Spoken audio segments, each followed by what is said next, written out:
Today's story is about a boy called Malcolm and his younger sister, Sarah. And it's about a mysterious day out with their mother at the end of the summer holidays.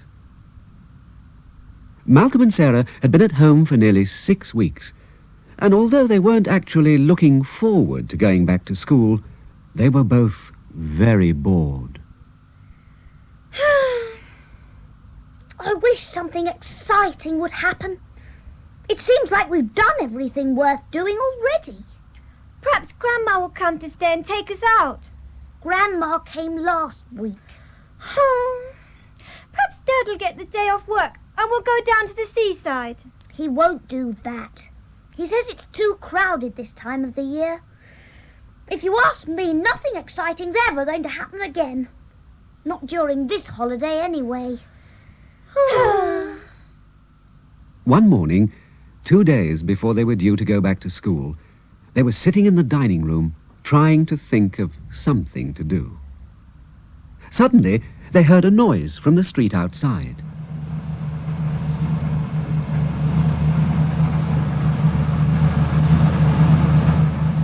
It wasn't like anything they'd ever heard before.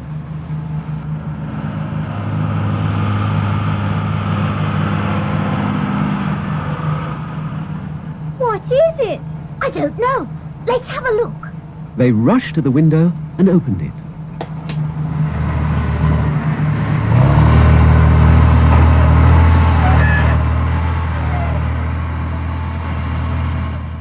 Outside, rumbling slowly along the road, was the longest line of traffic Sarah and Malcolm had ever seen. There were huge lorries piled high with strange-looking machinery, brightly painted caravans, men on bicycles ringing their bells and waving.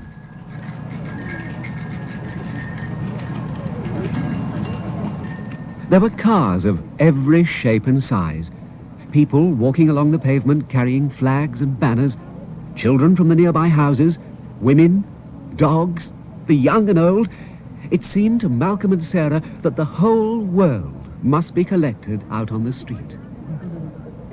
Where could they all be going? I don't know. Wherever it is, it must be very important. They watched the procession for about another 5 minutes, until it disappeared round the corner at the top of the road.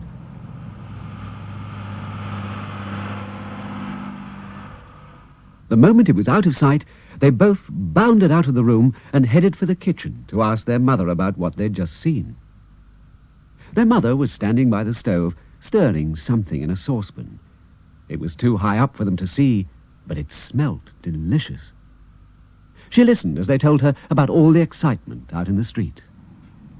And there were about 100 lorries. And caravans. And men on bikes. And people holding flags. Their mother stopped for a moment to taste the mixture in the saucepan. Then she said, "Ah, that'll be the secret arriving." Secret? I thought it would probably come this morning. But what is it?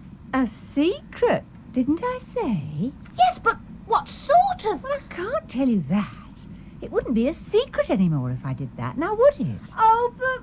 Well, you'll know all about it soon enough. When? When will we know? Tomorrow. Now go and wash your hands. It's nearly time to eat.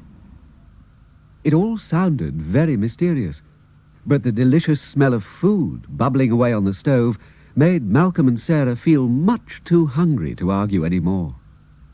Oh yes, much too hungry.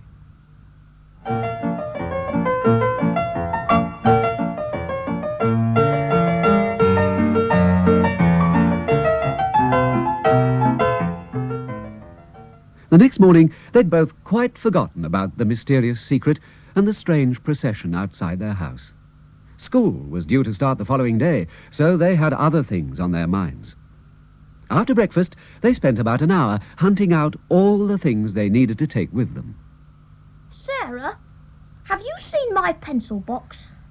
It's in my doll's house, I think. What's it doing there? I lost one of the wardrobes, so I decided to use your pencil box instead. Why couldn't you have used your own? Because I've lost that too. They'd managed to find everything and pack it neatly away in their satchels when Mother called to them from the kitchen. Malcolm. Sarah. They bounded down the stairs, a thing they were always being told not to do, and raced in to join her. Ah, there you are. Now, have you finished packing your satchels? Yes. Good. No thanks to Sarah, though. She put my pencil box in her doll's house. He got my rubber in his shoe bag. No, I hadn't. Yes, you had. I think you put it there. That's what. Oh, what a rotten thing to say. Children, did. children. That's better. Now then, the reason I called you down, though between you've almost put it right out of my head, was that I wanted to know if you'd like to help me wash the windows. Yes, please. Malcolm and Sarah loved to help their mother with the windows. Washing windows meant soggy sponges to play with, and lots of hot, foamy water, and wet cloths for cleaning and dry ones for drying. There was nothing they liked doing better. Malcolm dipped the sponge into the steaming bucket of soapy water. Then he wiped the window all over with it. Sarah always longed to have a go with the sponge, but she was too young, so instead it was her job to polish the windows with a duster. They never actually used to let their mother help, but she was always somewhere at hand to tidy things up a bit, or give advice. When they'd finished, she came to look. Well, I must say they really do look a picture. After good work like this, I think you both deserve a reward. Now let me see. What could it be? Sarah and Malcolm waited breathlessly for their mother to make up her mind. I'll tell you what. Go and put your coats on, and I'll take you both out. Great, Mum. Where? Oh, where are we going? Have you really got such short memories? Going to see the secret I told you about yesterday. At the mention of the word secret, they suddenly remembered all about the caravans, the lorries and bicycles and banners which had gone past the day before. Without another word, they rushed upstairs and put their coats on. I wish you could both be as fast as that when you're getting ready for school in the mornings. Come on, let's go. We don't want to be late, do we? They all trooped out of the house, down the garden path, and along the road to the bus stop. How much will the bus fare be, Mum? Malcolm was hoping to get some idea where they were going, but his mother didn't have time to reply. Here comes the bus.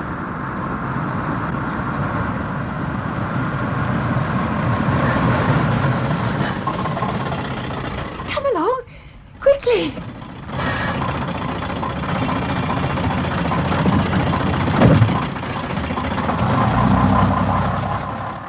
The double-decker bus was almost empty, so Malcolm and Sarah could sit in their favourite seat, the one on the top deck right at the back by the stairs.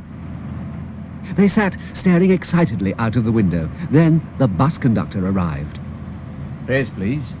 1 tenpenny and 2 halves, please. Here, you look after the tickets for your mum, eh? You won't lose them, will you? No, I won't. Thanks. Bet you will. I won't. I dare say I know where you're off to, then. Do you? Well, I should think so. Your mum's taking you to the... Hey, Their mother put her fingers to her lips. it's a secret. Oh, a secret. Yeah, well, of course it is. Silly of me. Do you really know what the secret is? No, I should say I jolly well do. And let me tell you something else. It's one of the best secrets I've come across. At least I reckon it is. Anyway, you'll be able to decide for yourselves, won't you? This made Malcolm and Sarah even more excited. The bus conductor smiled at them both, patted Sarah on the head. She didn't like that very much, and then disappeared down the stairs. The journey seemed to take forever, but at last their mother told them it was time to get out. The bus ground slowly to a halt, and they all stepped off onto the pavement. Malcolm looked around for a moment. Suddenly he realized where they were. He was just going to tell his mother when the bus drove off and the conductor waved back at them. Bye. Have a good time. Bye.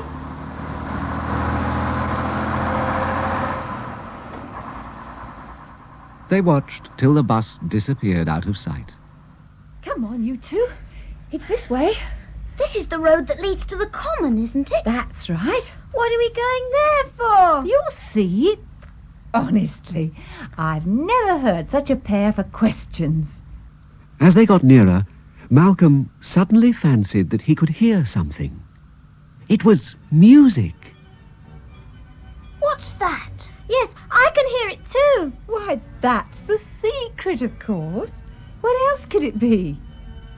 Although Malcolm and Sarah were now burning with questions, it was quite clear from the expression on their mother's face that they weren't going to get any answers. Malcolm knew he'd heard that music before. Just knew it, like he knew his own name. But where? And when? On and on they walked, their curiosity increasing with every step they took, until at last they turned the bend at the top of the road. There was the common laid out before them.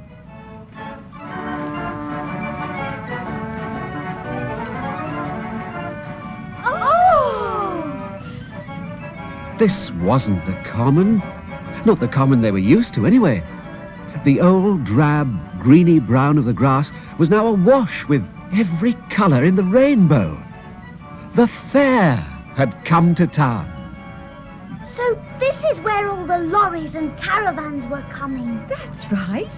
They were carrying all the rides and sideshows. I think it's the most wonderful secret I've ever found out about. Well, shall we stand here and talk about it all afternoon? Or would you like to go and have a go on some of the rides? The ride! The rides! Oh, the ride!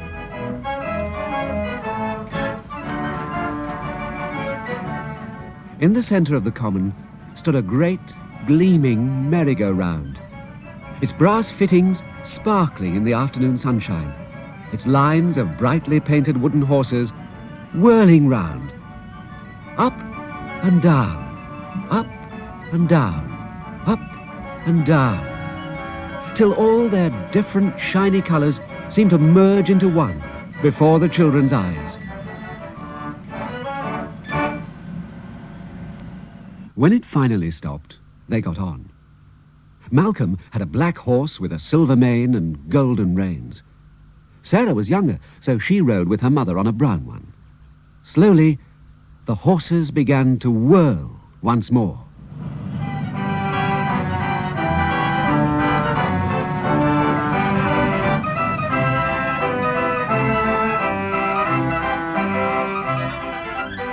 Faster and faster they went, until everything around them just seemed a blur.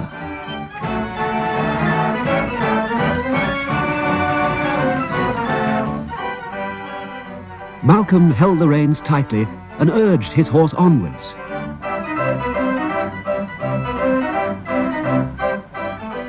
Sarah hung tightly to her mother, trying not to fall off. All too soon, the horses began to slow down as the ride came to an end. At last, they had to get off. Well, what did you think of it? It was great. Can we have another go? I don't see why not. But later. Just for the moment, why don't you take Sarah up to the top of the Helter-Skelter while I get my breath back? The Helter-Skelter was a huge red tower painted in thick yellow stripes. It looked just like a gigantic stick of rock. At the bottom, a man took the children's money and gave them each a little mat, the sort that you wipe your feet on. He showed them a door in the side of the tower and told them to go through. Inside, there was a staircase. Malcolm took Sarah's hand and they began to climb. 1, 2, 3, 4, 5, 6, 7, 8, 9, 10. 10 steps already, and it still seemed as though there were another 100 at least to go. Finally, they reached the top and found another door, just like the first one. They went through it, and there was the whole fair stretched out below them. You could see everything from here, all the stalls and rides and flags, everything. Sarah held up her mat and waggled it in front of Malcolm's nose. What's this for? This is a sort of slide, silly. Look, see where it starts there? Oh, yes. You put the mat at the top of the slide, like this, see? Then you sit on it and zoom round and round all the way down to the bottom. You go first. Oh, I don't think I want to. Go on. So Sarah placed her mat at the top of the shiny slide. Then she sat down on it. A second later, she disappeared out of sight down the whirly, curly slide. The moment she'd gone, Malcolm put down his own mat and followed her.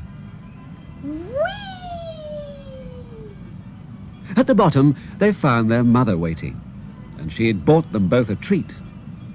Oh, toffee apples. I just love toffee apples. You've never had one in your life before, so how would you know? Oh, yes, I have. Oh, no, you haven't. Have. Haven't. It was clear that they weren't going to stop arguing, even when they were having a good time. They went on the Dodgems, then on the Caterpillar, which made Sarah feel a bit sick, into the House of Mirrors, and a trip on the ghost train.